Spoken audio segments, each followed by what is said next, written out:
Hey everyone, welcome back to the Tribe of Nerds. Shane, Jonathan, and I are back for more Survivor 1 through 50, and we're on episode 22, continuing the Survivor Dark Ages as we talk about more Boston Rob, because we're here for Survivor Redemption Island, the buddy system. Yeah, we're very excited still to talk about this one. I think there's a lot to unpack, but as we get into it, why did you guys want to discuss Redemption Island? Shane? So, yeah, for me, I mean, I really like this season compared to most people because most people have this like bottom tier. For me, this is at least a top 20 season, if not a little higher, but it's not going to go past that. I mean, at the time when it aired, I really enjoyed it because I really enjoyed Rob in the season. And if you do, you're going to like it. If you don't, good luck, because this is the Rob season. But just seeing like how Rob reinvented himself in Heroes versus Villains at the time, I was like, oh, I would love to see him again. This was a really fun game to watch. And then he comes back here and kind of has that same persona, but like extra dominant. So I enjoyed it. I mean, Phillip is really funny. Like, yes, there's a few uncomfortable things that happen. Like, yes, you can say it's predictable, but in my opinion, this is a top 3 winning game, and Phillip is a great character. So yeah, that makes for a fun season to watch. Yeah, I mean, I definitely agree. There's stuff on the rewatch that did hold up even better, I think. So as we'll talk about, Jonathan, why did you want to discuss Redemption Island? Yeah, I was kind of curious to see if we could like almost reinvent the wheel a little bit with Redemption Island, in the sense that like it's obviously when it aired, it's weird when you look at it now after like 48 seasons versus at the time when it was like, this is 22. And of course, everyone's like, this is the worst season ever. Well, maybe not with like Thailand or something like that, but like, oh, it's predictable. It's this, it's that.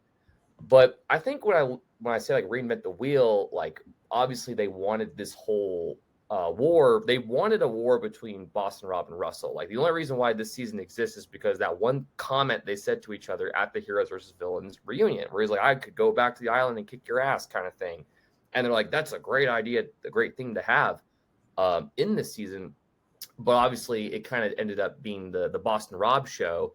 Mm-hmm. But to what you're saying, Shane, how like Rob could have like come into this situation, he could have gotten like axed immediately like Russell, but he was probably going into this game thinking, oh man, they're going to get rid of me like immediately, but I can't show that sense of like fear, because last time you saw him for this, he went out at the pre-merge in Heroes versus Villains. So in order for him to like solidify his kind of like reputation on the Mount Rushmore of, you know, Survivor,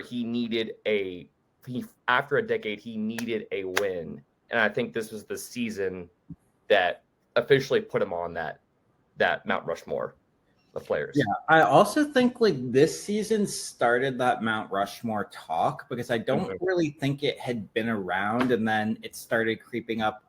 Probably a little after the season, but I think it's because of the season. And I'm getting ahead of us because this is for the end when we say how is this the evolution of Survivor. But like we had Hatch, we had Sandra with her double win. We had Parvati with her win coupled to a should have been win. And then we needed one more person. And like Rob was a face, but like you can't say he was on a Mount Rushmore when he played 3 times and only made the end once. It was pre-merge 2 times or pre-jury 2 times. So I think this made it so there was a Mount Rushmore to talk about. Yeah, I can agree with that. For me, this is what kicked off my love of Survivor. I started at Redemption Island. I talked about Nicaragua, how I'd like seen a little bit, like my mom was showing me it on TV, like a little bit.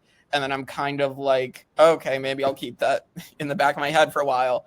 Back in middle school, going through a really tough time, got home from school and went on demand and started just like scrolling through. And I'm like, oh yeah, my mom was showing me that show Survivor, might as well try checking it out. And so went on to the first episode of Redemption Island, and the rest is history. I got hooked from there. And I don't know if it's because that first episode is so amazing that it just blew my mind. But I mean, yeah, even back then, maybe this is a predictable season, but it did get me hooked.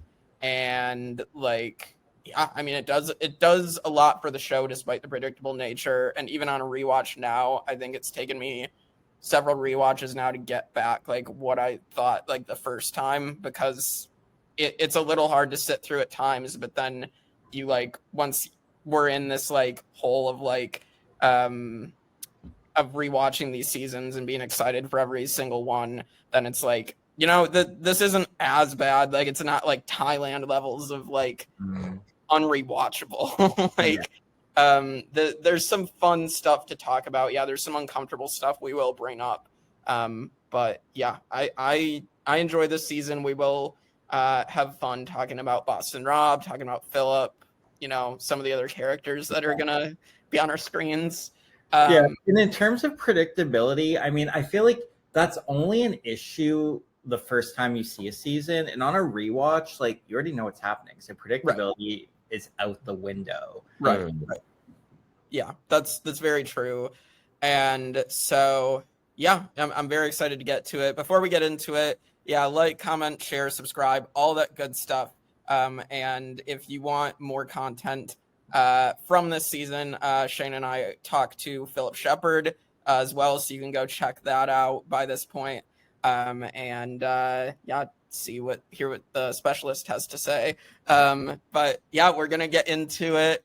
And with that, to kick it off, so we get the helicopter coming in with all the new players. We get introduced to them. You immediately get Phillip Sheppard talking about being a former federal agent. He already has a question mark next to his job title, which you're like, this is interesting because we've never really gotten a character where their job title had a question mark next to it.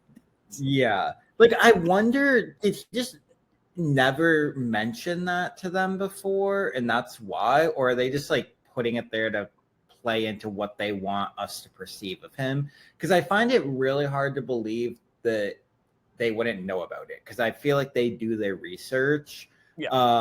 The other option is, like, when he calls himself a federal agent, and at the reunion, like, they bring in someone that worked with him, like, you think federal agent, like FBI agent or something, but literally it's just like a federal worker. Like, calling it agent is like not really the proper way, but he says it anyway. So unless they told him to say that, like, don't say you work for the government, say you were a federal agent. Yeah. Which technically is true, because it's another name for like a federal worker. But yeah. Yeah. I don't know. It's really interesting for them to do that. Jonathan, any takes on Phillip immediately? I think again, I'm still Mr. Chronological here, so I'm watching all these seasons like progressively in order in like the 2020s, which is insane. But I heard of Phillip. I knew it was only a matter of time before I was gonna get to this guy in the series. I just didn't know when. And when I finally got to him, I was like, oh, this is the guy that can be labeled as controversial, or it's polarizing, or whatever you want to call it. But I didn't know like exactly what he was going to do in the season that was going to make him show those, or what was going to make him, not earn those titles, but like what people were going to get those perceived notions about him going forward in the season. So I was just very curious to see how his kind of bombastic personality was going to go through the season. Yeah, absolutely. We'll get into Phillip a lot more as we go. We also get Matt Elrod talking about his God and like his religious beliefs, which Matt is going to be another huge personality or huge character this season as we follow his journey. Yeah, I mean, they also like kind of make Matt look a little foolish here in this opening, because like he's so excited for Rob, and then when they're like, oh yes, when you're voted out, you're not going home, they show him like dumbfounded. Yeah. What?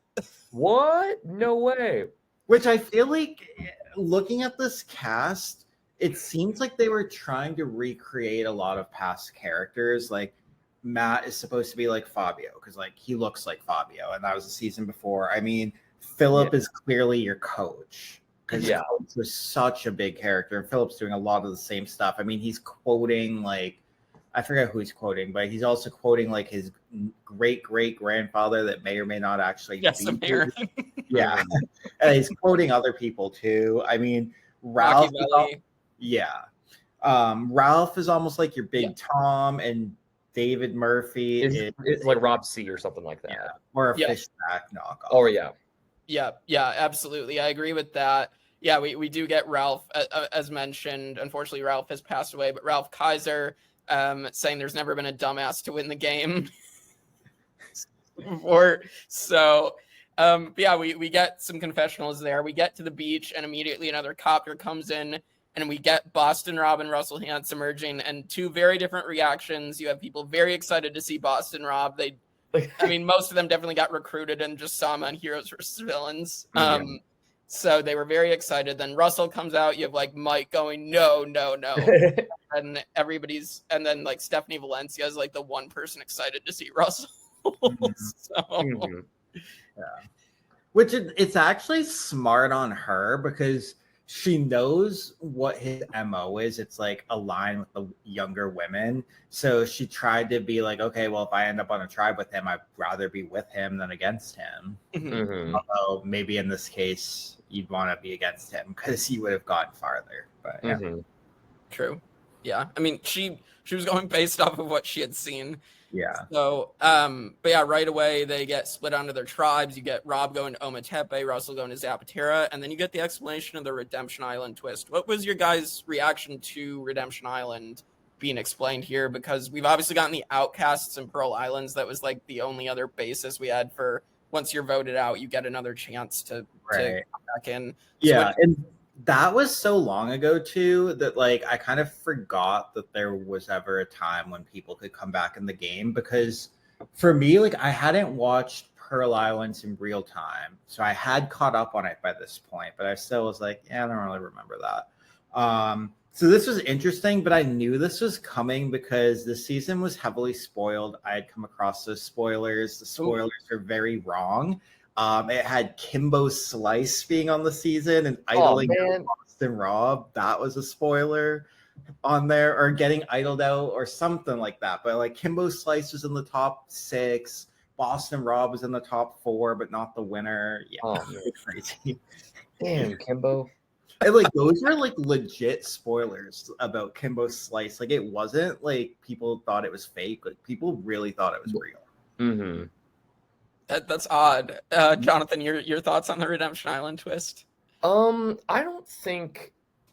Again, I guess I knew at this point that there were going to be aspects in the series where it's like, oh, you get voted out, you get a chance to come back in, you know, because I'm watching this in the 2020s. So I'm aware that these game mechanics would eventually appear in Survivor. But I guess this being like the first time that it's kind of used, I was like, okay, well, they're doing it because it's almost like an insurance policy just in case Boston Rob and Russell get voted out. So you're kind of like giving certain people a little bit more of a chance if you're giving them like a second chance in a way to, you know, not get completely iced out in the game. So I was like, okay, it makes sense. And I think I remember also hearing that this particular cast was always compared to like if Total Drama Island was like a live action season, like this was the season kind of thing. I don't know where I heard that from, but that's always stuck with me, particularly with Redemption Island. I'd never heard that comparison, but I guess that's something to look at as we go through this cast here. But yeah, I remember, like, I mean, this was my first watch of Survivor, so I didn't really have anything else to compare it to. So I'm like, oh, so this is something where like you get voted out and you immediately get to play your way back in or something. Like I had no idea what Survivor actually was. And then obviously I had no idea who Russell and Boston Rob were at the time. Because this was my first, you know, viewing of both of them. So yeah, and like looking back now, it's really, really interesting. Also, wasn't there like a rumor it was supposed to be Russell versus Richard Hatch originally? Yeah, I was just gonna mention that. So that was supposed to be, I think the original idea was Richard Hatch, not Boston Rob, but he was under house arrest because they also wanted him on Heroes and Villains, and he was under house arrest. So they tried again. They kept trying him a lot, supposedly, and yeah, it didn't work. So I would assume Boston Rob was the next choice, but there are other rumors out there that Penner was potentially in the mix. Scoopin, but like Scoopin supposedly was in the mix for every single season, even the ones without returning players. So Yeah. I don't know if I would buy that, but yeah. So when I hear like all the rumors where people are like, oh yeah, they set this season up for Boston Rob, like it wasn't even supposed to be Rob to begin with, but I also don't know where in the process he got added. So like maybe they added him before they cast people and therefore they could still cast like his fans. But it's also possible they cast people before he was even on the cast. Yeah. And it was kind of a quick turnaround for Rob. Anyways, he just did Heroes versus Villains, and it's only like that was filmed in like 2009 and aired in 2010, and then Nicaragua was all 2010, and this one was filmed 2010, released 2011.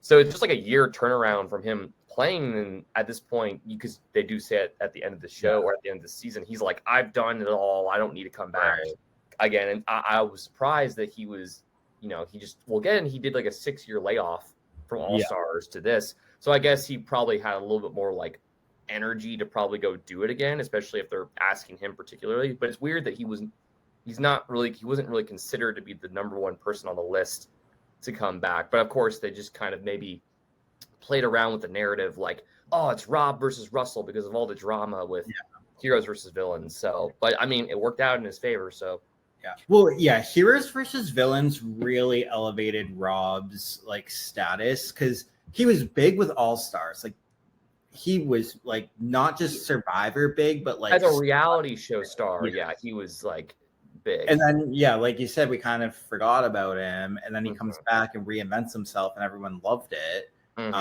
So they tried to capitalize on that, I think, and turn him into what he is now. Well, and like Russell, it was also a quick turnaround. He's played back to back, and then he plays 3 out of 4 seasons. Like it's insane for Russell to go that much time playing Survivor in such a close setting. Even with Russell, like we're still in this era, even though this is kind of like the end point of his like playing career, but he's still in this like he's going to reunions. Like the Hantz era isn't really over yet. There's going to be a legacy edition next season that's going to carry over for a couple more. And so like that, even though Russell himself is like, he's in this and it's his kind of his final playing appearance, the family name is still felt throughout this kind of like dark age era. It casts a cloud, if you will, over the, like you feel the presence of the Hantz family kind of thing. Oh, for sure.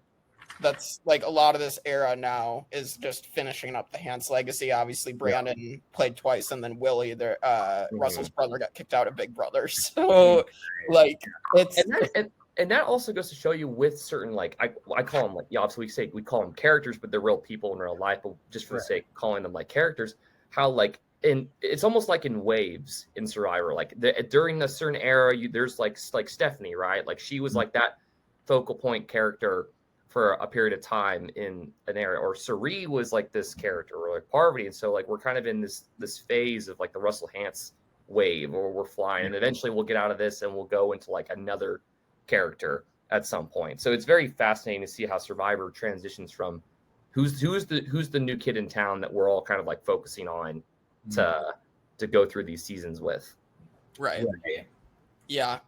So now we've got the tribes. So we got Zapatera and Ometepe. Your thoughts on the rest of the cast of both tribes? I know, interestingly enough, we have Steve and Grant being 2 NFL players. We have Mike being an Iraq war veteran. So like there's some really interesting like jobs and people in there. But what did you guys think of the rest of this cast? Yeah, I mean, I think it's interesting with like some of the jobs of people, because that's like the premise of the show is take people from different walks of life and like walks of life we've never thought of before.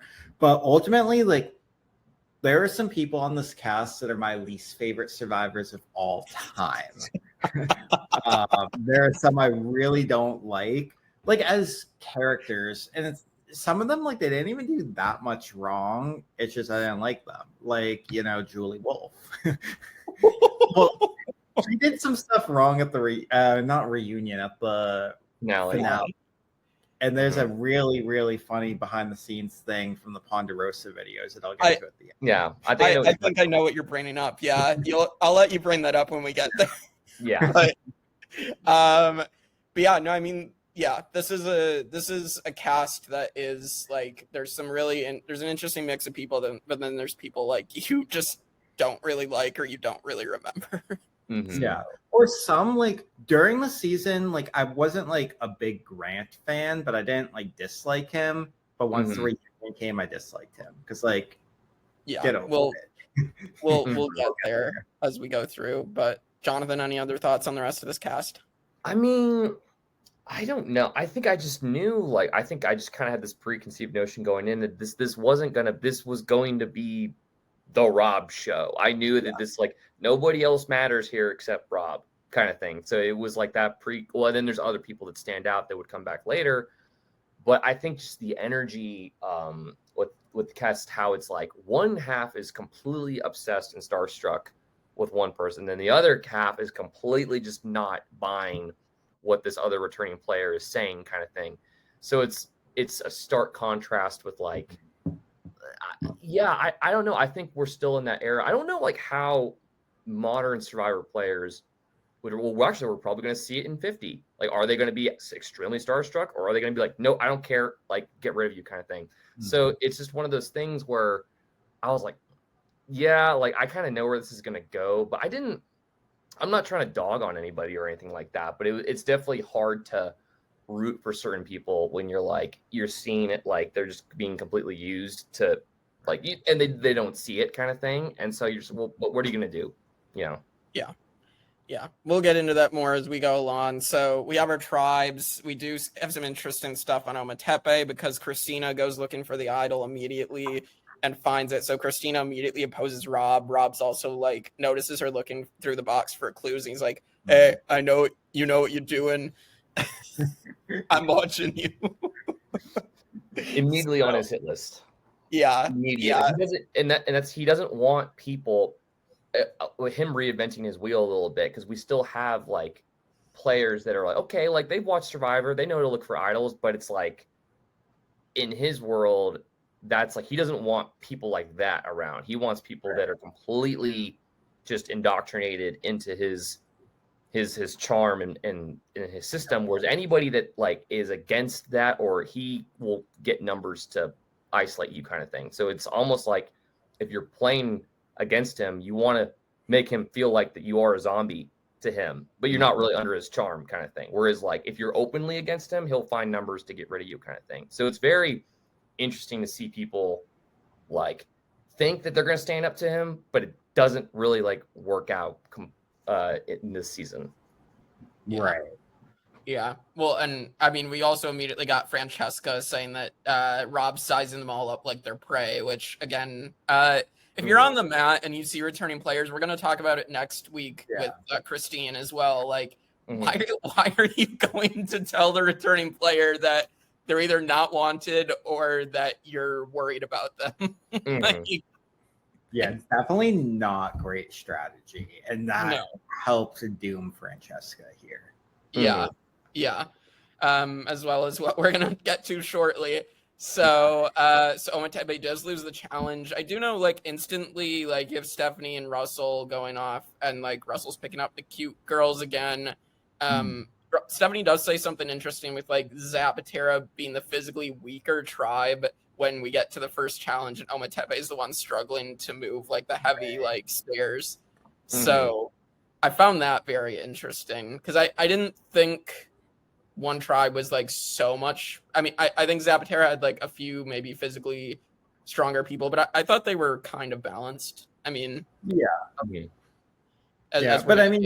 right. Yeah, it did seem balanced, but if you look at it and you're like, well, there's two football players here, and one of them's old and one of them's young, and we have the old guy. So even though he was a football player, they're like, well, he's old now. They could have just assumed that. But yeah, it was an interesting comment overall.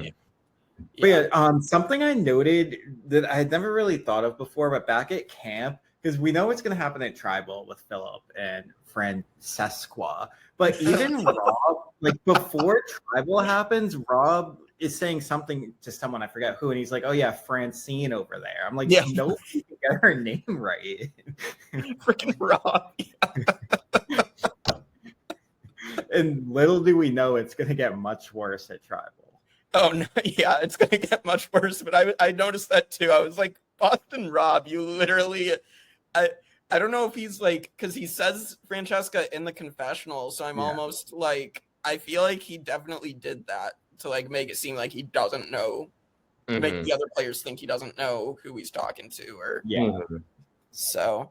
Which see, like Rob is doing active things to like put his threat level down and like integrate himself, where Russell, like you just mentioned, is doing the same stuff of like find the girls, align with them. Like he's doing nothing to change his perception. So when everyone's like, oh well, Rob got handed a tribe of goats and that's why he could integrate and not Russell, like maybe that's true, but Rob did a lot of active things to help. Like if Rob were on Zapatera, I think he would fare much better than Russell did.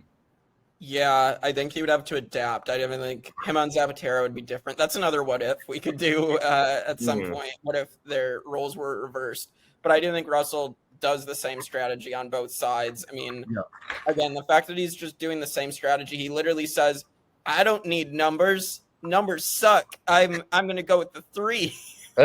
Like, Russell, what are you doing? Like, I think he was just very cocky based on his past results and was like, well, I've done it twice. Let's do it again.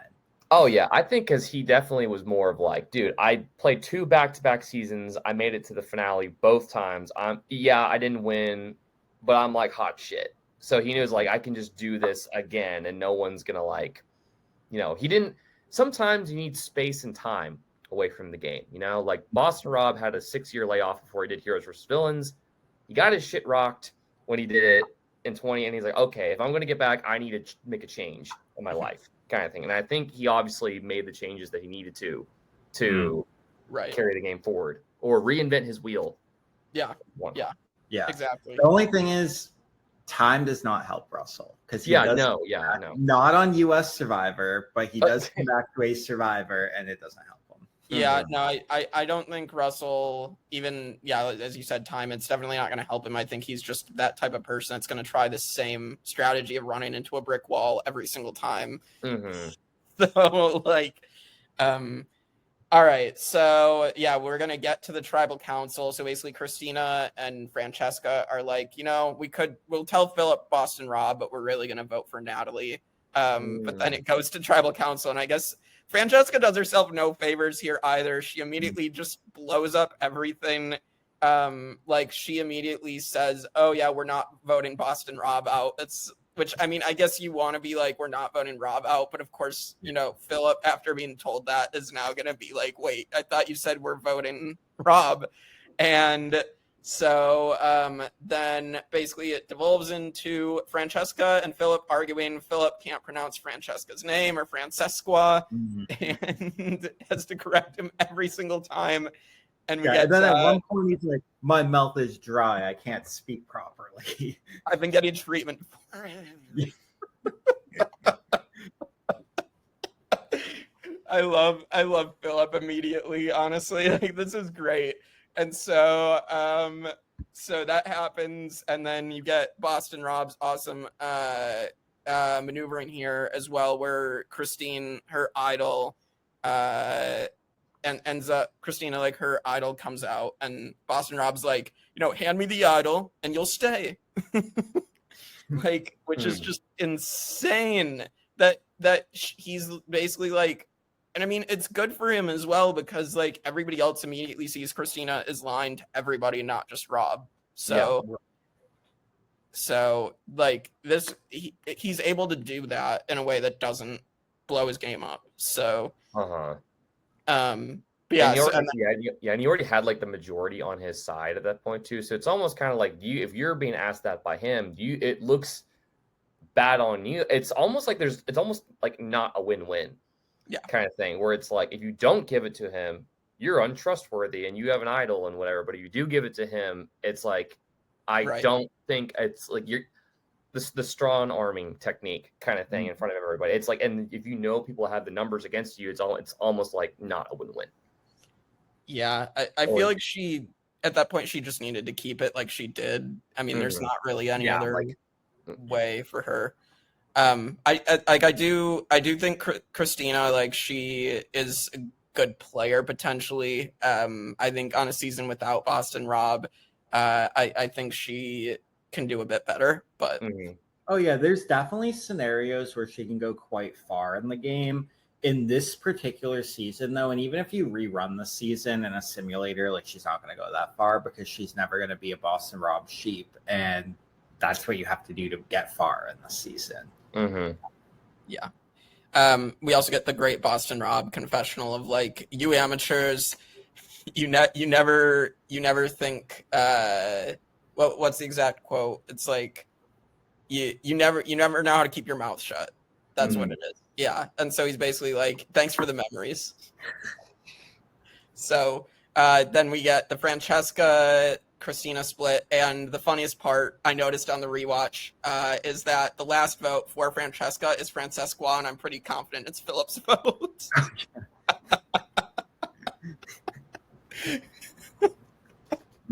It has to be, but yeah, I mean, I feel like this premiere episode is actually like a really good premiere, and it sets up the season to be much better than it ends up being, but it still like shows you there are good aspects and entertaining aspects of the season. Oh, for sure. Yeah, 100%. Like this has to be one of the best premieres in Survivor history. Oh, yeah. So, and like we are gonna get the setup unknowingly at the time, but set up for Caramoan as well for Philip versus Francesca. Yeah. So again, part 2. Yes, but Francesca goes to Redemption Island, is the first person to head to Redemption Island, and then we're gonna hit the next episode, and this is where we're gonna see Andrea and Matt and I like together. And now I think this is a good time to start bringing up Andrea because she is someone who has played 3 times. She's in the 100 Days Club. I mean, I kind of have a crush on Andrea. I think she's cute, but B, I also think like she is someone who is, I think they saw the potential she had as a player like immediately, and that's why she does get brought back a couple times, is because I think she has potential, and she, in some ways, she starts to show it, but then they're like, we know you can show a little bit more. So yeah, for me, like, I don't know how to describe it, but she's kind of just like an average player, average character, like average everything. Like, and every time she kind of like plays and gets the same placement, like 5th, 7th, 8th. Yeah, very consistent, because she's always I always like forgot that she was always on not like controversial, maybe you could say controversial seasons, but it's like she is a player that's played multiple times, but it's always on the seasons that aren't really looked back like super fondly with. It's like Redemption Island, Caramoan, like, Game Changers. Like, it's always like, obviously she probably is but she always does fairly well. Like, she does as a player, she does what she needs to do under the circumstances to get as far as she can in the game. But it's always like there's like a certain class of players that are always associated with, like, they play multiple times on the good seasons versus the other players she's almost like an anti-player in a way, like anti-popularity, where it's like you're doing well, but you're always doing it on seasons that don't get that much love. Right. Yeah, where there's someone like Rupert, for instance, who plays on like pretty well received seasons. I mean, minus All Stars, but in terms of popularity, like that was still a huge season. Yeah, it's interesting. Like, I do think Andrea makes several mistakes in this season, especially where she absolutely is on the bottom from like this round onwards. And like she was always gonna get 6th. Unless she won immunity, and then she get 5th, and then it depends if she comes back from redemption or not. But so I mean, the rest of the season for her is definitely like a delayed like departure for her. I do agree with that. But yeah, so basically we do get another challenge. Zapatera continues to win at the moment, and basically then Matt goes over and tries to shake the rest of Zapatera's hands, and Rob's like, what the heck is he doing? I feel like this is like when the elements are getting to you and you just make like decisions that are dumb. And Yeah. this is Matt just like it's part of his character, but it's also dumb. And it's 6 days in, so he's like, all right, I'm just gonna do it and not think. And then it's such a tiny thing, but Rob is like so astute that he's like, yeah, he's fun. Yeah. Yeah, I think part of it as well, I did look up secret scenes on the DVD at one point, and I believe Matt was, and they talk about it later in the season, Matt plays both sides, like not just with Zapatera, but he also, like when Francesca was there, he went like talked to Francesca and like basically was playing both sides. So like I think it's more than just, oh, he went over and shook hands with the other team. It's like they're already wary that Matt is doing this stuff. Yeah. At camp, and so they're already worried that he's going to do the same thing when like they merge. So that makes sense. And plus they're already looking at him and Andrea because Boston Rob's like, I know how big a power couple can be because I'm the OG when it comes to that. And so he's already, all these things are lining up to not look that good for Matt going long term in the game. Right. Especially now that they lost too. So it's like, well, we got to pick someone kind of thing. Yeah. So we get to tribal council, and also like Rob makes a deal with Phillip, is like, you know, vote how I tell you to vote and you'll be safe. And Phillip's like, well, how do I know like we're gonna be fine? Like I'm gonna be fine. He's like, watch for me when I put my hand on the my right hand on someone's shoulder. That's who I want you to vote for. It is such a crazy thing that Rob's able to pull this off too. Like it's such a subtle thing. Like it's a good way to tell Phillip what to do without obviously exposing anything. So, but I'm surprised. Like, well, I almost think like this is also what clues Christina into play her idol for herself more so because Rob puts his hand on her shoulder. So, it's works so beautifully for like this round. Like everything pans out because Rob does it in a way where he like it just makes perfect sense. It works. Right. So Matt's going to get blindsided for the first time out of just seemingly nowhere to him, which is really fantastic. So Matt goes to Redemption Island, and so we're going to start that storyline. And then over on Zapatera, we don't have Boston Rob versus Russell. We have Russell versus Ralph. The match of the ages. Yeah. So Ralph is looking for rocks, accidentally finds the idol, while Russell is still trying to find it without a clue, which is hilarious that Russell gets beat to the idol this time by Ralph. Yeah, it's something. Something you wouldn't expect.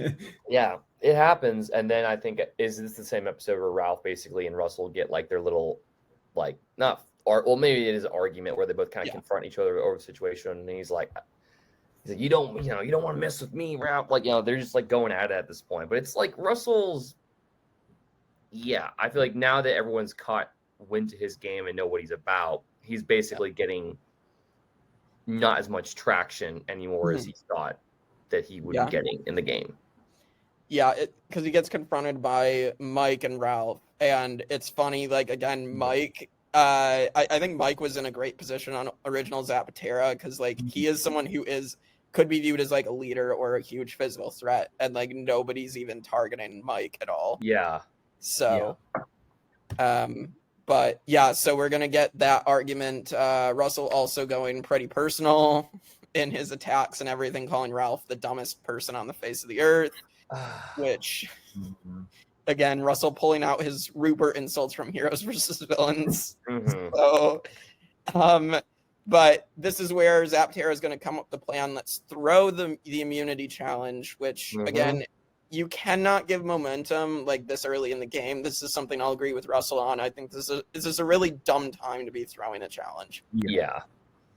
So it might look like the coolest thing ever, like we got one over on Russell, but you would have to be like really confident in your skill set as a team to like rebound from that to go forward. And it's like, it almost seems like it would have been like a smart move, but I've been hearing that a lot. Like now that we've gone forward in time a little bit, it's like, like people are like, that was so dumb to do. Like, even though Russell's Russell, was like, you might as well kept him around because you knew what to expect from him, kind of thing. And we all know Jeff does not like it when people throw challenges. So yeah, I almost think had they not thrown this and still lost, I even think I would have just taken out one of the girls at this point and kept Russell to like rub everybody the wrong way. And like, you have someone that you can just cut pretty easily at this point. Right. So, and you can split votes too, because there's 9 people, so there's 6 of you against Russell, and there's only 3 of them. And if you all hate Russell, nobody's gonna flip. So 3-3-3, and on the revote, which is basically what they did anyway. But yeah, like you always have that chance. Yeah. Yeah, just vote out Stephanie instead of Russell here. I think that'd be the more optimal play. And next time you can split votes again if you're afraid of an idol. Yeah, exactly. I think they were just like so obsessed with like the optics of the move. I'm like, oh my God, we're gonna be looked at as the people that got Russell Hantz out of the game versus like, is there like an actual strategy behind this, or are we just into the idea that we are the ones that finally took out Russell? No other season could do it, but we're the ones that did it. It's like, congratulations, you did it, but it didn't really pay off extremely well for that tribe. Yeah. And like, to her credit, I'll give her credit. Like, Julie Wolf was doubting this move and like, I don't want to throw the challenge, but ultimately, like, she goes with it because she's outnumbered, which I get it. Because if you are so adamant against not doing it, but everyone decides to do it anyway, and you're like, well, I didn't want to do that, like, blah, blah, blah, then you're going to be out next after Russell and his people are out. So it is good on her to express that she didn't want to do it, but also just realize she's outnumbered and go with it. And then this is also strike 1 against David Murphy, who is apparently the puzzle master, but I know they were throwing it, but like, I actually don't think David beats Boston Rob at this puzzle anyway, to be honest. No. David like claims he's like this puzzle master all season long, and then he's just a complete failure. So yep. Pretty accurate. All right, so then basically Russell and Stephanie are going to try to make the biggest blindside ever, and they're going to try to get Ralph out by getting Julie to flip on the split plan, which, And they don't even refer to her as Julie. Russell's like, who can we get to flip? Let's try the old lady. Oh my God. Russell does not care about people at all. Yeah. Oh, and also, like, the Zapateras want to pull one over on Russell so badly that they lie to him, and they're like, oh, yeah, Francesca beat Matt. Yeah, that was an interesting decision as well. Like, I feel like there's no point to doing that, because if he's going to come back, he's going to come back. If not, he's not. But by doing that, there's very little to gain, and there's a lot to lose, because he's going to be even more mad at you if he were to come back. Oh, yeah. Like, they completely burn bridges in case he did come back. And also, like, you make him really mad that if he loses, he's going to do what he does anyway and spills everything. Oh, yeah. This was terrible. So yeah, like, I don't see what was the point. The only point in their eyes was like, oh, yeah, we can, like, make him flustered. But it's not like he's doing the challenge right away. Like, he has a night to sleep on it. So, like, you're not flustering him. Yeah, this was a bad idea. So they go to tribal. You basically have that alliance sticking together. They're arguing with Stephanie and Russell the entire time.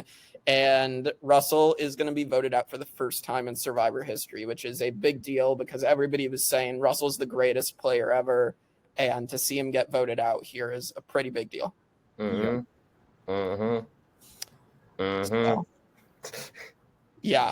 So Russell goes to Redemption Island. A big gripe I have with this season is that Boston Rob and Russell never get to have a final interaction.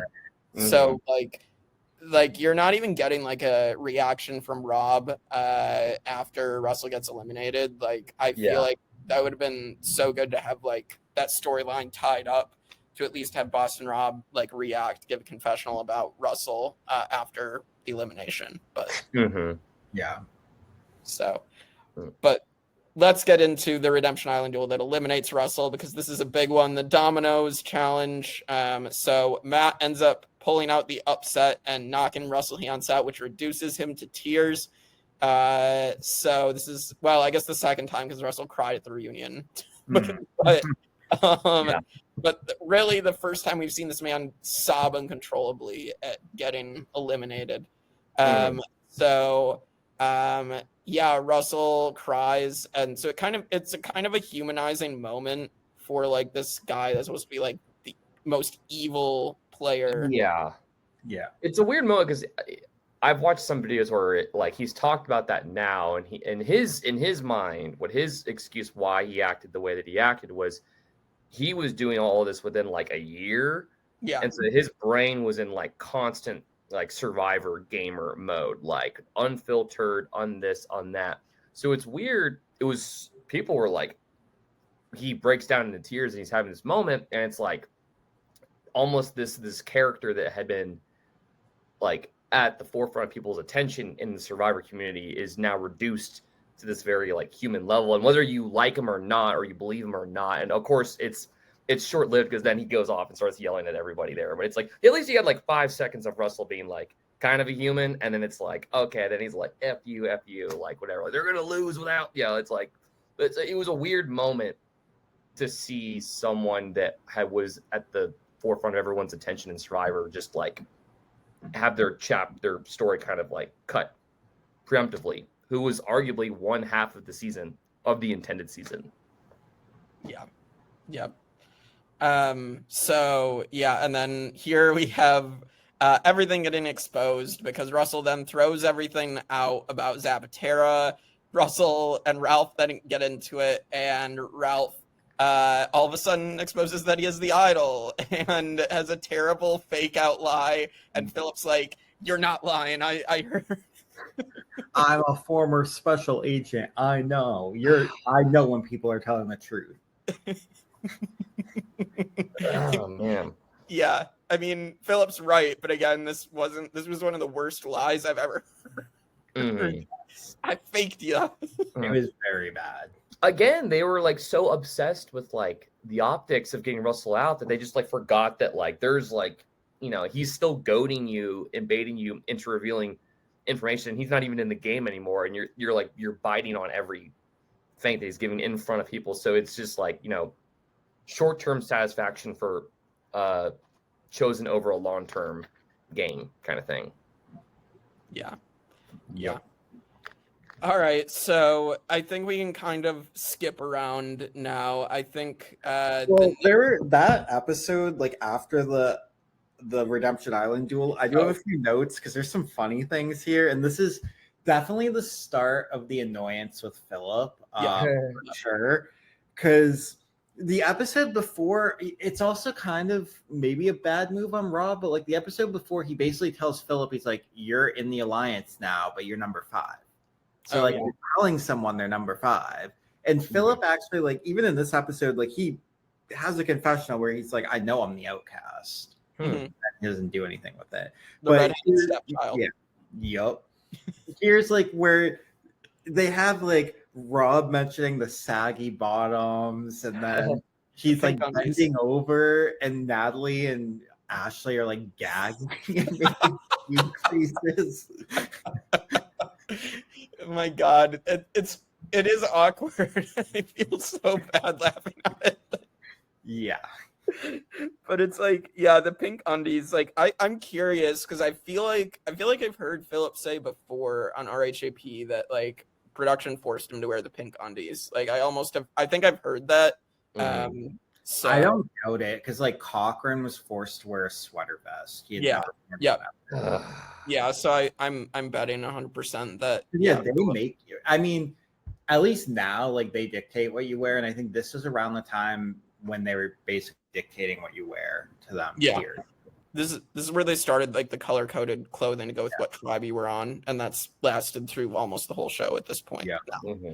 So, but yeah, like another thing here is Rob finds the idol, and like he basically tricks them and is like, "Oh, I'm not feeling well," and he gets them to go on the beach and play like some game and have royal treatment. Yeah.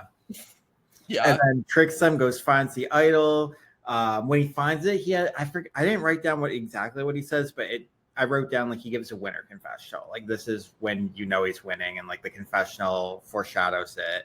But he also has some like other funny things too, because when he's after the duel, Phillip comes back. He's like, Yeah. I'll tell you what they said only if you protect Christina. And he's like, hey, dumbass, don't you work for me? Which is funny. And then like when this whole thing is happening, it's like Rob, Grant, and Phillip walking. And Phillip is saying this, and Grant is such like the ultimate sidekick that the camera just zooms in on Rob and Phillip, and Grant's like in the background, like his head's chopped off, like you can just see his legs. Like he's just like irrelevant to everything, but like they want you to know that he's Rob's like ultimate sidekick.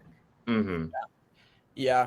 And then another quote was when I think in this episode, or maybe it was last episode with the chairs and the clue, and Rob's like with Phillip, you know, it'd be easy to blindside him, but I think I just want to front side him. I love that one. So yeah, I mean, now I think we can kind of skip around more. We can kind of go to, this is where Stealth or Us gets created, and we're going to get Ometepe winning the immunity challenge number 6. This is after Grant gets his shirt torn off by Mike. Yeah. So, but Rob and Grant find a clue, and they're opening it, and then Phillip is like walking up like the stairs right next to like the railing, and he's like, I saw it. Yeah. So like this shows, at least to me, like Phillip has some self-awareness and like knows what's going on in the game, and he's not like a literal goat the way that Natalie Tenorelli is perceived to be. Like he knows what he's doing, but he just doesn't do the right thing still. Yep. And then like, with regarding the idol clues, like it wasn't this one, but I don't remember if it's before or after this, but like Grant finds another clue, and then Rob like switches it out and gives him the vague clue, which I think this might be what pisses Grant off when he rewatches the season. They allude to that in the reunion. Yeah, I think that's what it is, and it's the well choreographed football play. Yeah. So and so but we're gonna get now that like Phillip gets pissed off because they tried to hide the clue from him, although we're also gonna get the creation of Stealth or Us here. So we get that. So Rob is the mentalist, Phillip is of course the specialist, Grant is the assassin, and then Phillip gets really mad. He's like, you know, if I get provoked, the animal in me is gonna come out, the lion and the gorilla. Yeah, it was bad. Oh, and you forgot some crucial members of Stealth or Us, the 3 degrees. Oh my god, the 3 degrees. We also forgot to bring up in one of the early immunity challenges, Rob says Zapatera is being cocky about the idol, and Jeff's like, how does it make you feel, Phillip? Does it bring out the animal in you? And Phillip's like, oh, it makes me so mad. It's like, you know, I'll go over there and take on any man. And Jeff's like, how about the women? He's like, well, that's another day, Jeff. Oh my God, Phillip. So Stealth or Us happens, and then Ometepe again continues to win. You do get obviously Boston Rob throwing the clue in the volcano, which is an iconic moment. You're like, what? Yeah, it's actually a really cool. Like, I'm glad that he's like, you know what? I'm gonna throw this in a volcano. Like, who can say that they threw an idol clue into a volcano? And it's like, and of course, it would be Boston Rob would be the first person to do that kind of thing. Oh yeah. And then you get more annoyance with Phillip, and like Phillip has a blow up, but like again, he has self-awareness because it's about the crispy rice, and he was like, can I have some of the crispy? And they're like, no, it's Rob. So he's like, Rob. Like, all you care about is Rob. So he sees it. Yeah. But even better is like, he's like, can I have the crispy? And they're like, no. And then he does his whole blow up. And then after the blow up, Grant's like, here you go, bro. Just like so nonchalant. A little teaspoon, a tablespoon of the crispy. The redheaded stepchild. Yeah. And then like that same episode, like on Ometepe, Phillip's annoying them, and on Zapatera, David's annoying them. Yeah. David and Sarita get into it. Sarita basically is like, not super like mean or anything. She's just like, I think David could crumble under pressure a little bit. And then he gets really mad about like, I don't crumble under pressure. I live my life doing puzzles, and you're wrong about me. Yeah. I just don't know why they voted out Sarita and not David, because all assume the merge is coming and they all don't trust David. So, like, vote him out if you don't trust him, because he could flip. Like, surprisingly, he doesn't flip. Mm-hmm. I honestly think they just thought, okay, we might have another challenge we need to win. Sarita's not that good in challenges, but, like... David's not either. What has David done? Like, that's what I'm curious about. They keep bringing up he's so good at puzzles, like, and he fails at every single one. So, right. And, like, they all seem annoyed with him, too, because you have, like, Julie's like laying in the shelter and like looking at the sky. Then they zoom in on her and she's like, David is bugging me. And like her eyes bug out too when she says it. And then they're like talking about his smirk that he made and like recreating that. So like they really don't like him. Yeah. Couple other moments in the pre-merge. You have Ralph not knowing what cohesive means. Which is a problem in terms of how to get the Zapatera tribe to work together. And then Sarita gets blindsided, I guess. And then she's like, oh, I wish I brought my stuff. David's like, that's why you never get cocky. Except he's cocky. Yeah. Oh, my God. The David-Sarita rivalry. All right. And then we have Matt's journey, of course. I think they also do, it's really funny, like the editing of like, they make you think in the preview for the last like pre-merge episode of like Matt going into the merge, like Matt hurt his foot. So he might not be able to win this last duel to get back in the game. And you're like, oh no, Matt might not win. I remember at the time I was rooting for Matt. Yeah. Grown up now, obviously Matt is not a good Survivor player, as we're going to get to, but as a character and at my time, at that time in my life, like I did connect to Matt. So I think he's a character that like we had never really seen too much of up to this point. And obviously he's going to inspire the next season to happen. Oh, yeah. 100%. I was going to mention that next week when we talk about it, but that's where they got their whole religion stuff from. Yeah. So that's the pre-merge. Anything else? Are we ready to hit the post-merge? Yeah, I'm ready. Because I think like if you look at the pre-merge as a whole, it's actually a pretty good pre-merge overall. Yeah. And maybe this is where the season goes downhill for most people. It's the post-merge, but also I'll keep reiterating this. I think the reason people don't like the season is because they think it was handed to Boston Rob and they're sick of him, which like now I'm sick of Rob too, but this season he was really good, so you have to give him his due. Yeah. I'm not saying there wasn't favor, but I can see that too. I mean, he did play a good game. I'm not going to rob him of that. All right, so we get the post-merge. Matt gets back in the game. Jeff alludes to him getting voted right back out. He's like, you could just get voted right back out here to Redemption Island. Matt's like, don't do that to me again, guys. Yeah. Matt does it to himself, though. Oh, yeah, 100%. And we're going to get to that. So you get get everybody's favorite challenge, the ball challenge on the discs. So Jeff can be like JLP will be in like 10 years time not 10 years, 5 years, but making ball innuendos. So but Natalie wins that immunity, and basically Zapatera is like, we need to get Matt in, so like Mike is connecting to Matt and like passes him a note of like, vote Grant to save us, and like then you'll be what he says him and Andrea will be 6 and 7, or no, final 3. He does promise him final 3. So Mike does what he needs to do at this point. I do think Mike, again, if Zapatera had ended up in the majority, I do think Mike wins. Right. So,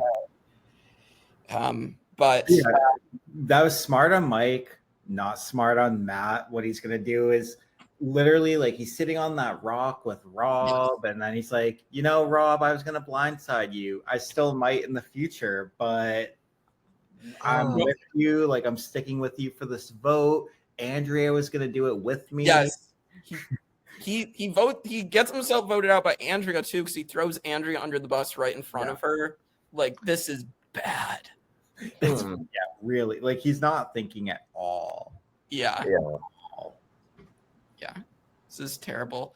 So Boston Rob's like, well, I'm gonna send Matt, or give Matt a one-way ticket back to Redemption Island. Yeah, and like he literally, like, because you have this episode set up where it's not going to be Matt, and then like Matt does this, Rob says that, and then they just show him going, like, he goes to Natalie, he's like, it's Matt. He does this whole thing where he's like, you know what's happening, right? And she's like, no, what? He's like, it's Matt. And she's like, oh my god, like, oh yeah. Yeah, and he sets it up as if he's like, yeah, I'm just telling you what I've heard, it's Matt, when he's the one dictating it, and he just goes to everyone, he's like, it's Matt, and like Grant's like, yeah, he's a good Christian guy, but he can continue being that on Redemption Island. Like, they don't question it, they just go with it. They're like, okay. And maybe they saw it as like, even though Boston Rob is kind of like dictating the whole pace of this, but maybe he's like, hey, like he won and got back in. If he goes even further, he's going to win the game, kind of thing. And they're like, that's a good idea, Rob. And it's like, let's do it. And it's, yeah. But then him sitting on the rock and telling Rob all that stuff is not a good idea at all. And I think after watching enough of Boston Rob, he doesn't like you. It seems like you think you're doing the right thing by telling him all this information, but what you're doing is you're just giving him like an excuse not to trust you, because he doesn't like rats. It's proven he does not like people. Like, he'll come up and be like, hey, did you say this about me? And it's like, yeah, I did. Or he'll be like, or it's maybe the reverse where he does like it, but it's like, oh, now I know I can trust you, or I can't trust you, kind of thing. It's like, in his world, you need to be like a sheep in order to, like, you can't show any sense of independency from him in the game. You have to be under his wing or you're gone, kind of thing. And Matt's like, I could blindside you, but I'm not going to do it. I could do it, but we'll see what happens. Yeah. So we're gonna get to tribal, and basically they know Ralph obviously has the idol, but it doesn't matter because they're gonna blindside Matt. Matt votes for Steve, and in a 6-5-1 vote, Matt is blindsided once again. And David Murphy is immediately impressed. That was a genius move. Genius is what that was. Yeah. Speaking like Yoda, like which when he gets voted out, he'll also be like, because it's dark and he walks up to Redemption. They're like, who is it? He's like, Murphy, David. Like, he's everything's in reverse for some reason. I don't understand him at all. But the Zapateras were smart here, but also dumb, because they put their votes on Grant, because they're like, let's not go for Rob. Everyone expects that. Let's go for his sidekick, Grant. So that's smart. But then why are you playing your idol for Mike when Mike is like the equivalent of Rob? So if you're assuming they're thinking along your logic, then they're not going to go for Mike. They're going to go for the sidekick, which is Ralph, or Steve, or whoever. And instead, there's like, we'll play it for Mike. Yeah, this was definitely a bad play, and I do think this also influences. We're going to see Ozzy try to use their logic next season, where he tries to play it for Whitney, isn't it? So like they do influence the next season in a way, but neither time it works out. No. So, but yeah, so Matt gets sent back. Julie's like, that poor kid. Julie's ridiculous. Because like she was gonna vote out one of them, and like, oh, that poor kid could be Natalie later on. If Julie got her way, Natalie's getting voted out at some point.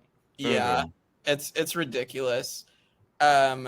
So yeah, Matt's back on Redemption Island. This is where Matt's journey takes a downward spiral. This is pretty much what convinces Matt to never play Survivor again.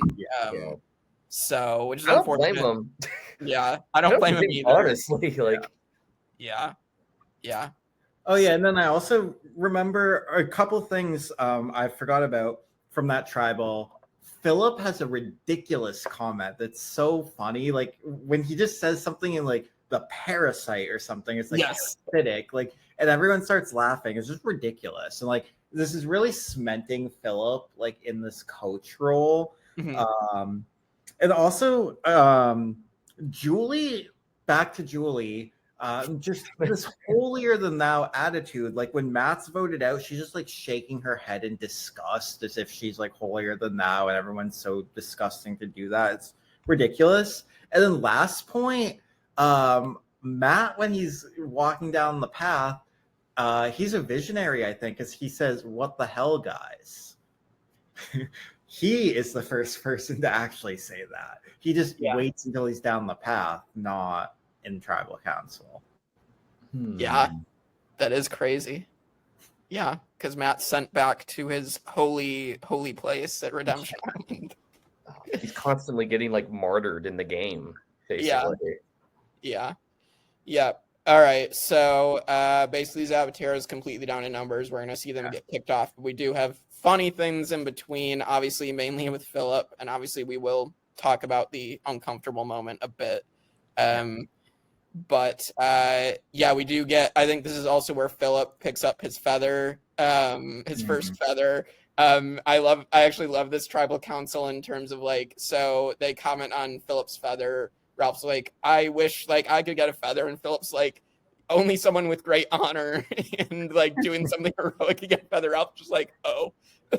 Oh yeah, I love that. He's just, it's like, oh, nothing else, just that. And he brings up Jessamine Herring, his long lost ancestor. Yeah, it's great. Yeah, sometimes he adds extra greats to it, so I don't even think it's real. But it's Phillip playing up a character and knowing what will get TV, I think. Yes.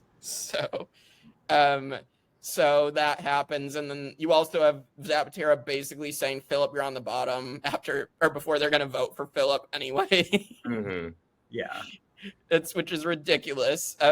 So they end up doing that. Phillip's great comment of like, "Well, if I'm on the bottom of the totem pole, I love looking up and seeing everything that's going on." Yup. And also Phillip again can't pronounce stuff, and I don't know if it's on purpose or not, but like at the challenge when he's talking about the feather, he talks about the Otempo tribe. Otempo. And then he at other points in the season he can't say Zapatera right. Zapatera or something, Or we'll get to it. He calls them Zaps as if it's like such a derogatory term. Yeah. The other funny moment is David's vote out, but we are a couple of funny moments. So you got the elapsed burgers, of course. Phillip and Steve eat burgers. You have Phillip accusing David of doing something, even though David's just scratching his ass. And then tribal council, you have David Murphy's like shining moment. Well, one of his shining moments, not so shining moments. He tries to vote for Boston Rob 4 times. Oh yeah. And just admits his vote, but like it doesn't matter anyway.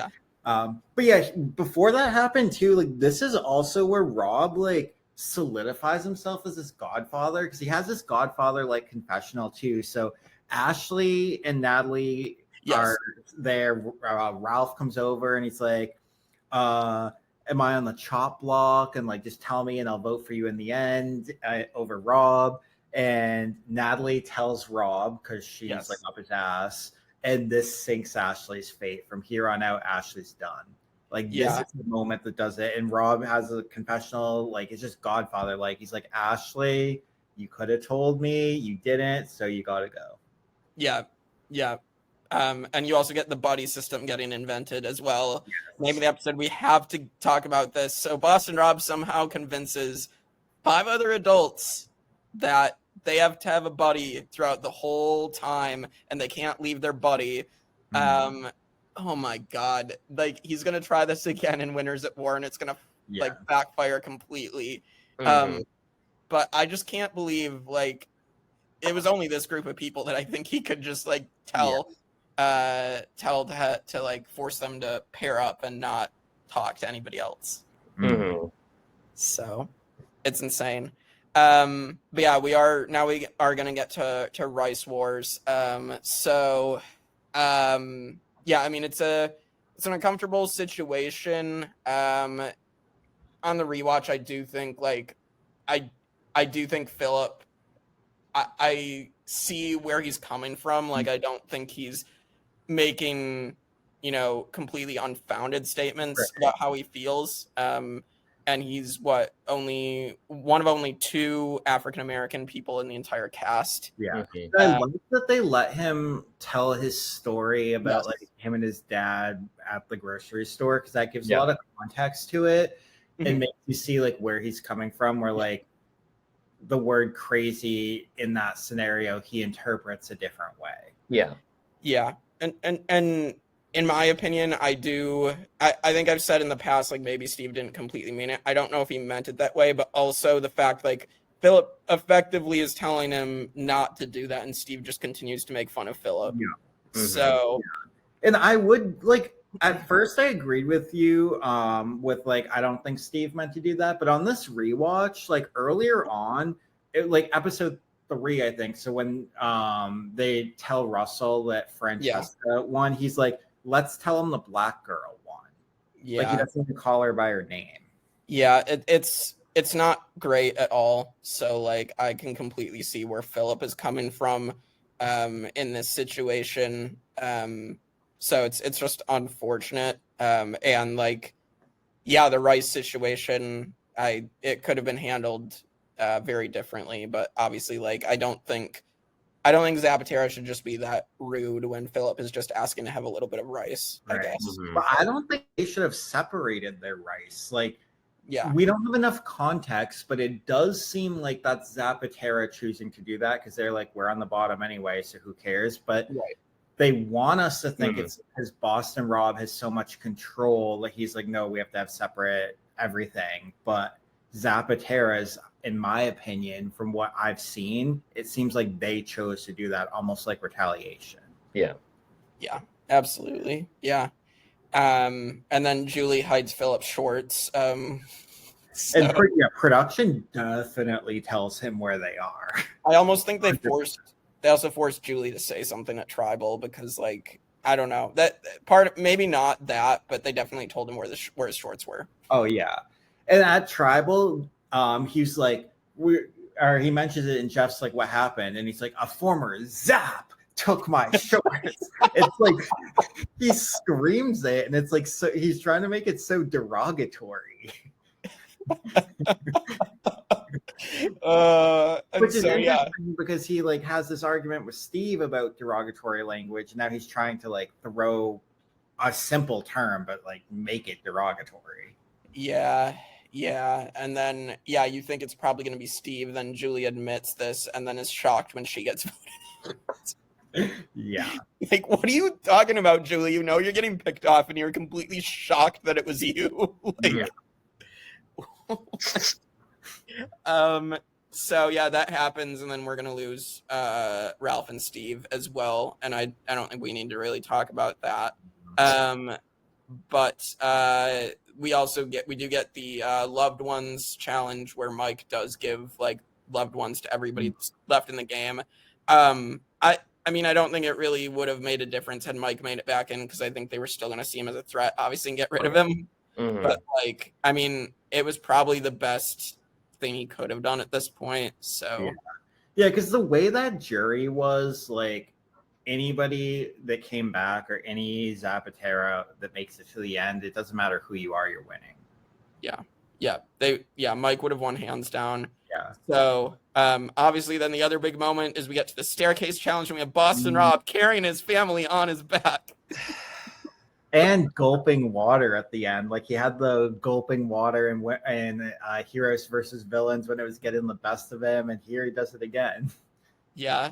Jeff Probst probably was like freaking out that his boyfriend was getting dehydrated.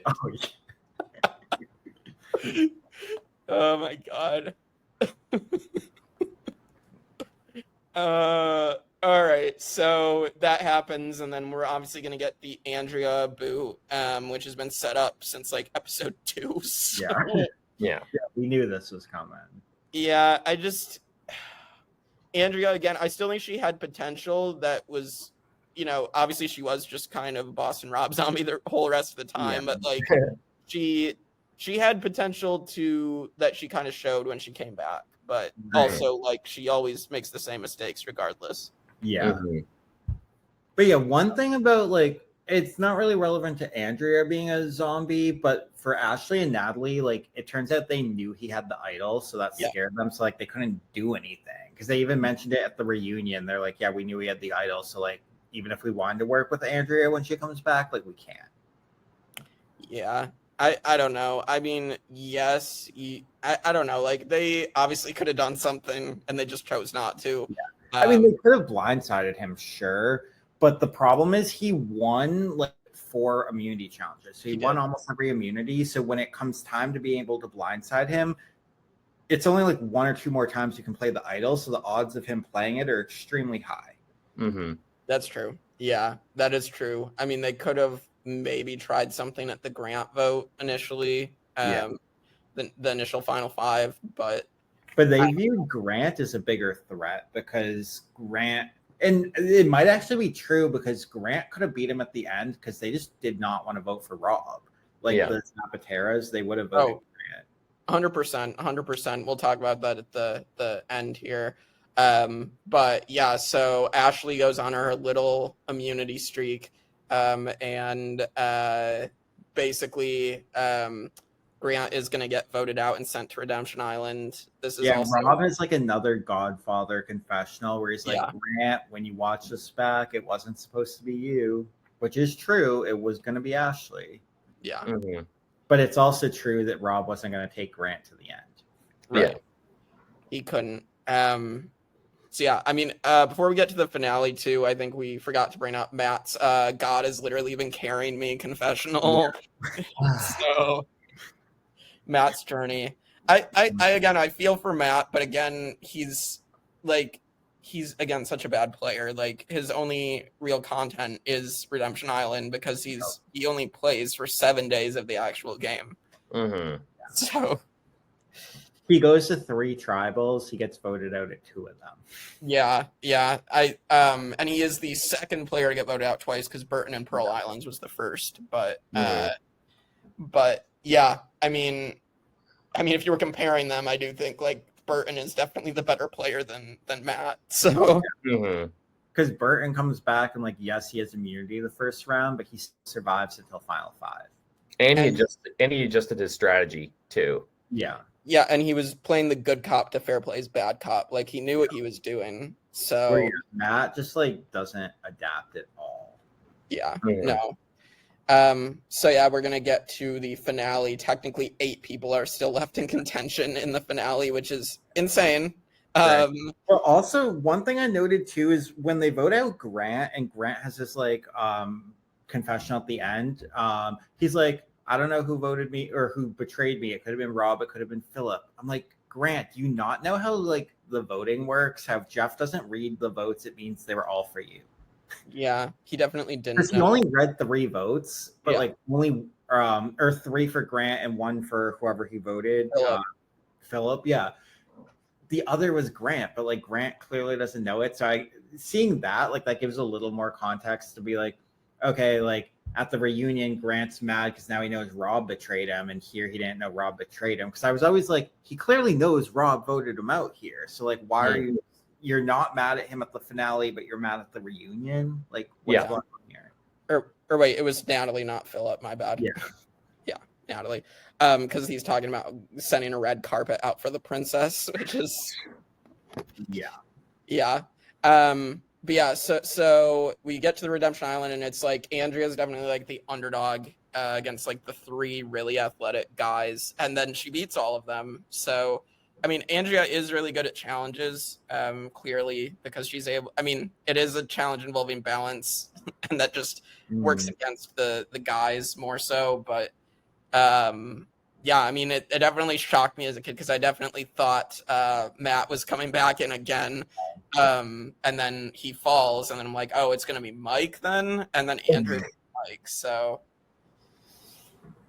yeah. So it was kind of symbolic, too, because it was like Andrea beats all of these like tough guys to get back into the game. I guess you would expect for Matt, like, you know, he spent most of his time on Redemption Island, which he had like a really, even though like he was like literally out there like by himself, and he did have an impressive run to just like, okay, yeah, you're on Redemption Island, but you're like the sole person that's knocking all these people out in the game.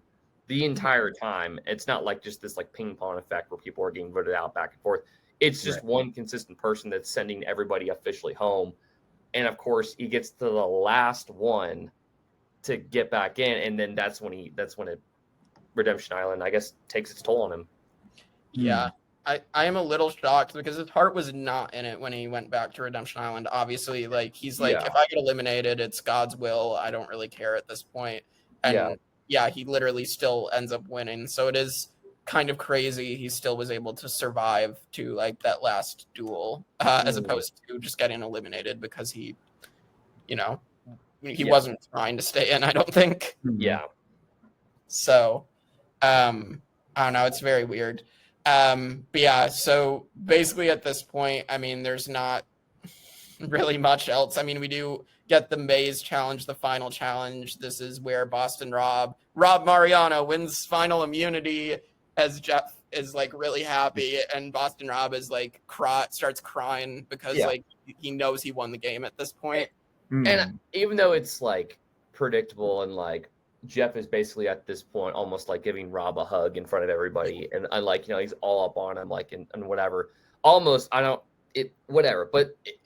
From Rob's whole character arc throughout the series at this point, it was very much like, okay, kind of cool, I think, a little bit, because he like starts crying, or he starts getting emotional, right? Because he's like a decade of my life has been like contributed to this game, and he's seen every varying degree of it at this point. Like the first time he played, he made it to the merge, but he didn't make it to the jury. Second time he plays, he becomes the runner-up, but falls short. Third time he plays, he's pre-merge, and so at this point, he knows he has the game locked on win. And I think this was his Mount Rushmore claiming like moment of being like, he's like, like falls over, and he's like getting emotional, and it's like, if only they played like the clip of him being like, this game's getting the best of me. And it's just like, but he's like, I'll show you. And like, he just gets it. And it's like, okay, I'll give him a little, like, it's like, even though it was, they padded the game for him now, like he's still like, he did exactly what he needed to do. I wonder though, like, because clearly here, like Rob knows he won the game, or thinks he knows he won the game, but like, does he realize how close he was to losing it? Because if Ashley somehow made it through, like let's say Natalie forced fire and Ashley wins fire against Phillip and makes it through, like she might actually win. She should not win, but she might. I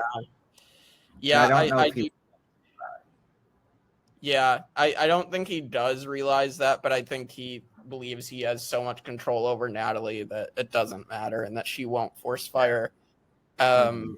So yeah, I mean, absolutely for Natalie, she should have at least tried to force fire because maybe it at least gets some respect, but obviously she loses either way, so it doesn't really matter. But yeah, so Ashley's going to get voted out. We have our final three. I do think it's interesting. We have confessionals from Phillip building up. Like, Phillip's all of a sudden going to come out and tell people, like, this was all an act to, like, get Rob to drag him through. And, like, he's going to come out at Final Tribal and, like, expose that he was playing this deliberately. And so then we're going to get to Tribal Council, and Phillip just apparently forgets that he was trying to play to win and just decides to cuss the entire jury out instead, which is really funny. It's pretty bad. As Jeff is like smiling the whole time because he knows that his baby boy is about to win. Yeah. It's, I mean, they're both giving credit to Boston Rob for all their entire games.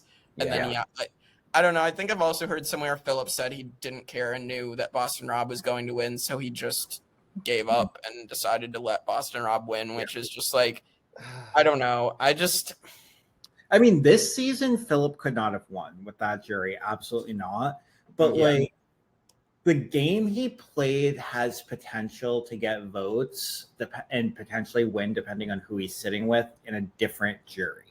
Because like he had self-awareness, and if he showed that at the final tribal, it could have got votes. Not with this jury though. So like I can see why he's like, okay, well, if I'm not going to win, and again having self-awareness to see they're never going to vote for him, let's be entertaining and make a character so I can get like screen time and come back.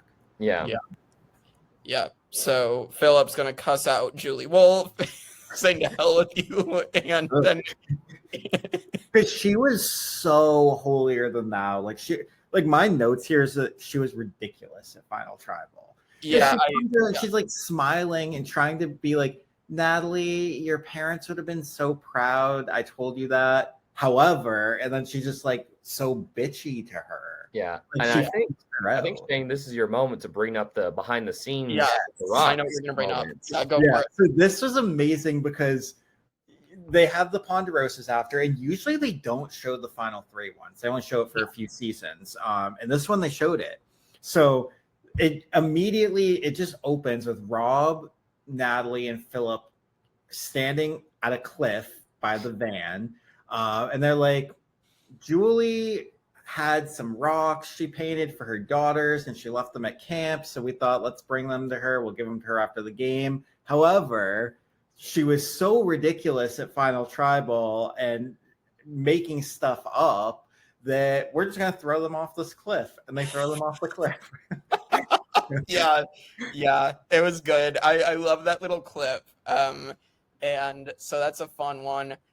We also have to bring up David Murphy, another cringe moment of this is where the someone invents vouching for someone on the jury. Yeah. I call it pulling a David Murphy. Yeah. At this point.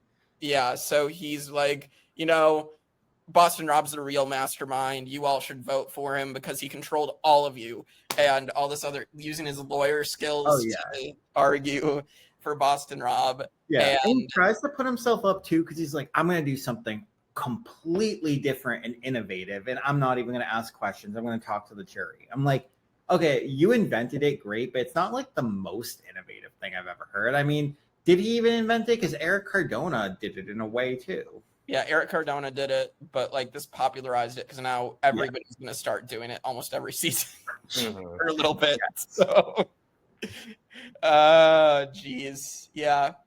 Well, that is it. I mean, we do have the reunion. The biggest reunion moment is definitely, everybody's figuring out Philip's job, but also we have the cringiest proposal. David Murphy again makes it about himself and decides to propose to Carolina from Token Teens, and just right so in front random. Of Amber, right behind Amber's. Like Amber's looking at them like really, just he's trying to be basically Boston Rob.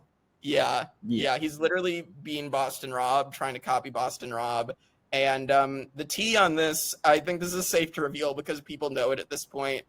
He then decided to cheat on Carolina with Alicia Rosa from One World, like 2 seasons later. So they never actually got married. Yeah. Or maybe they didn't got divorced, but I thought it was they never actually got married. They never actually got married is what I heard. So a year later he went and just cheated on Carolina. So not a good look, David Murphy. Yeah. Now I feel like I got to do some research. Yeah. Really, you guys always come in with the great tea of Survivor. I don't know. I always come in singing certain players like praises, and you're like, actually, this person was a real jerk. You shouldn't be a fan of them, kind of thing. And I'm like, oh no, my perception's been ruined. But I totally get it though. It was a really, really weird moment. And plus, they're also kind of like, we have that weird moment with Grant and Boston Rob as well, where it's like now everyone's like, they're watching the whole series back, and they're like, man, Rob was saying mean things about me in his confessionals, and it's like, kind of thing. And what are you going to do at this point? Yeah. Grant's also dressed like Nathan Drake from Uncharted. Yeah. Like Grant's ridiculous here. And even Rob, because you obviously know Jeff's on Rob's side, and he's like, Rob, explain what happened. And Rob's like, well, I think Grant's just used to winning and he is upset that he lost and got played a fool. Yeah.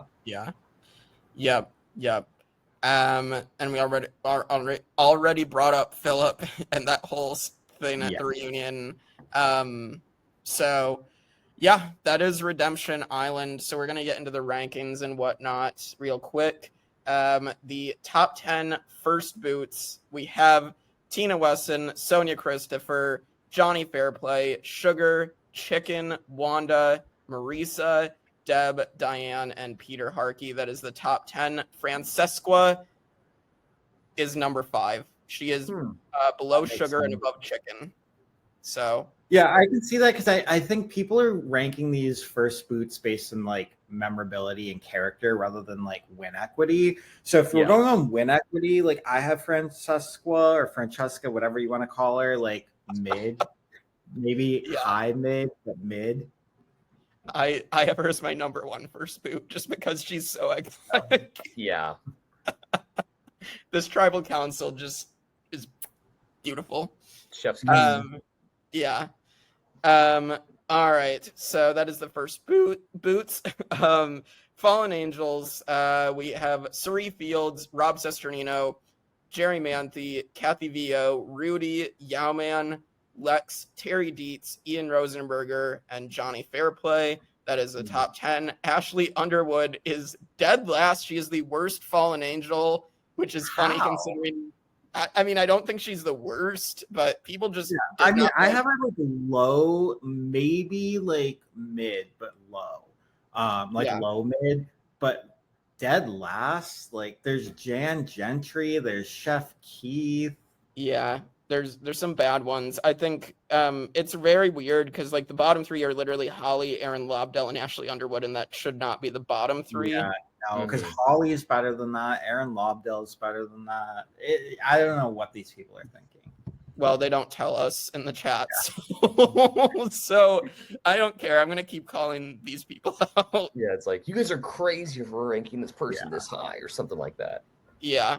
So, she almost won actually. So, all right. Losing finalists, we have Boston Rob, All Stars, Parvati, Heroes versus Villains, Russell Samoa, Steven Fishback, Ozzy, Colby, Amanda Kimmel, Micronesia, Kelly Wigglesworth, Stephanie LaGrossa, and Russell, Heroes versus Villains is the top 10. Parvati should be number one, but yeah. But yeah, these two here are going to be very low. Yeah, so Natalie Tenorelli is dead last for losing finalists. I can see her why. Very, very low on mine, like close to the bottom. I had her close, but I didn't have her as the worst. Phillip Sheppard. So before I started rewatching everything, I wasn't too kind of Phillip's ranking. I think because of what happens at his final tribal, I think it's. I think that's kind of where the bias comes in to ranking him low because he went back on what he was trying to do. No, it has to be low though because he had so little win equity. But like he's better than Natalie because he had agency and like awareness of what was going on. Right. And I wish I could rank him higher, but like you play with the jury you're given, and that jury was never vote. Like I'm shocked he got one vote. From Ralph voting for File. Yes. Ralph's misspellings. Oh, they were good. He had File, he had Crasta. He had Rassel. All right. So Phillip Sheppard is 19th. He is higher than I think most people give him credit for. He is above Lil and below Dreams. Yeah, Lil should be worse. On my list, she's bottom. Yeah, I've Lil worse, so I don't like Lil. As a character or as a player. Right. So all right. So neither of them made the top 10. Winner rankings, we have he better be number one. That's all I can say. This has to be number one. So we have Parvati Shallow, Todd Herzog, Yul Kwan, Richard Hatch, both Sandras, Tom Westman, Earl Cole, Chris Doherty, and JT. That is the top. Given the list, he's not going to be number one, but he better be. He is not number one, but he is in the top 10. He is number 4. He is below Yul and above Richard Hatch. That's still low. But it's fair because Yule is very high on mine. I think I have Yule like number 4 out of 48. But Rob is number 2 because number 1 is obvious. It's Winners at War. Mm-hmm. Yeah. I think, I have Boston Rob in my top 10 as well. He deserves to be this high. Yeah. For sure. Mm-hmm. He deserves to be higher. He should be number 1 right now. Yeah. And Parvati's too high. As great as she is, her winning game is too high here. Mm-hmm. I agree. All right. Season rankings, top 10. It is Heroes versus Villains, Micronesia, Pearl Islands, China, Borneo, Cook Islands, Australian Outback, Tocantins, Marquesas, and Amazon. Redemption Island did not crack the top 10. It is 21 out of 22. It is only above Nicaragua. That's where I would guess it would be, but for me, like I said, it's top 15 to 20 out of 48. Yeah. I can see, like, from a character perspective, if you're just focusing on that and you connect to these characters and you can connect to Boston Rob, like, I think Well, that's... and the gameplay, because I like very strategic gameplay, and like for me, his win is the best win until Winners at War. Yeah. Shane's alluding a little bit. Until we get to that mysterious winner from Winners at War. Yes. Well, I mean, he better be. Tony's Winners at War. If it's Yeah. I'm a Tony fan, so we'll get there eventually. Tony's my guy. Oh, Yeah. Kagyan. That's gonna be a good time. Yeah. I'm excited. All right. Favorite male and female player. Favorite male, I have to pick Boston Rob. He's still entertaining, even though he has a stranglehold on the game, but that's kudos to him. And then female, that was tough. I'm actually gonna go Andrea. Even though like there may be like one or two other options really, but I'll just pick Andrea. Yeah, for me it's Boston Rob again. I mean, I was a fan going in. I was very happy he won, so for sure he's my favorite. If I had a second, I'd say Phillip because he was really entertaining here. And female, it's tough, but I will go with Ashley Underwood. Ooh. All right, Jonathan. Interesting. I'll go also with Boston Rob. Get that out of the way. Obvious reasons, A's across the board kind of thing. For females, that's also kind of tough too. I'll say Andrea. Why not? Like she comes back a couple more times and her story gets fleshed out a little bit more. Like maybe under like better circumstances now that she won't be under this like the spotlight or not spotlight, but she'll not be in someone's like shadow the whole game where like they saw something in her enough to be like, you should go stand on your own now in a different game. Yeah. All right. Last question. How did this season contribute to the evolution of Survivor? So, as I mentioned, I think it starts this Mount Rushmore talk and really solidifies at the time Mount Rushmore being Sandra, Parvati, Rob, and Richard Hatch. Richard will get replaced by Tony, obviously. Other than that, like it creates this like dominance strategy that like Boston Rob has and so many people copy. And I don't know if it's like well known that they copy, but I'm just gonna say they copied it. Kim, Coach, Tyson, Cochran to a degree, Phillip tries to do it. Like they're just all like Coach, especially the next season. He's just trying like word for word copying Boston Rob. So like that creates a lot. And also with Redemption Island, like this revolving door mechanism, because in Pearl Islands, like they couldn't do it because they had immunity right away, but like they still waited a long time to vote out Burton and then never voted Lil. But here it's like, okay, we're voting the person out immediately. Yeah. Like that strategy that will last for a while. I mean, it comes away like in Blood versus Water, we don't really see it, but for the most part, that's the strategy with these returning player seasons. Yeah, for sure. Jonathan? Yeah, I'll second all that. I don't got too much on it. I think just obviously the big takeaway is that like Rob finally won. He like this is just like the season of him. It's a huge culmination of him putting like at this time in his life, a decade of his life into the game that he mentions at the reunion that he finally gets that win. Obviously, he's had more chances than most people because you can argue maybe favoritism, maybe because like he's just actually that good of a player, but he made the best of his situation and he finally got the W after almost a decade of playing. So yeah. I do think like this season, everything you guys said, and it like gives us cringe jury speech vouching for people kind of thing. You have obviously Boston Rob's strategy. Other people are going to copy it, as was said. We're going to get Coach copying it. Tyson's going to copy it. Tony, I mean, to a degree, is going to do like similar things, except be like flip-floppy with it. So, and so there's like a lot of things that come from the season in terms of the strategy. And yeah, and I mean, like, kind of playing a character and like using it to get you further in the game, I think kind of happens here too. And yeah, stealth are us, like, of course. And we're gonna see the agency return in a few seasons. So can't wait to talk about Stealth or Us expanding to the Philippines. Oh yeah. All right. So yeah, that is Redemption Island. We're halfway through, I guess, the Dark Age run. Although some would say it lasts until Caramoan, but yeah, next season of a very special connection I'm excited to talk about. We get to talk about South Pacific. We get to see Ozzy versus Coach. We get to see Sophie Clark win the game. So we'll talk about Sophie. We'll talk about Brandon Hantz continuing the legacy of the Hantz family for worse, basically, being the second person to give up immunity. And of course, I did want to, like, we'll get Dawn, we'll get a couple other characters.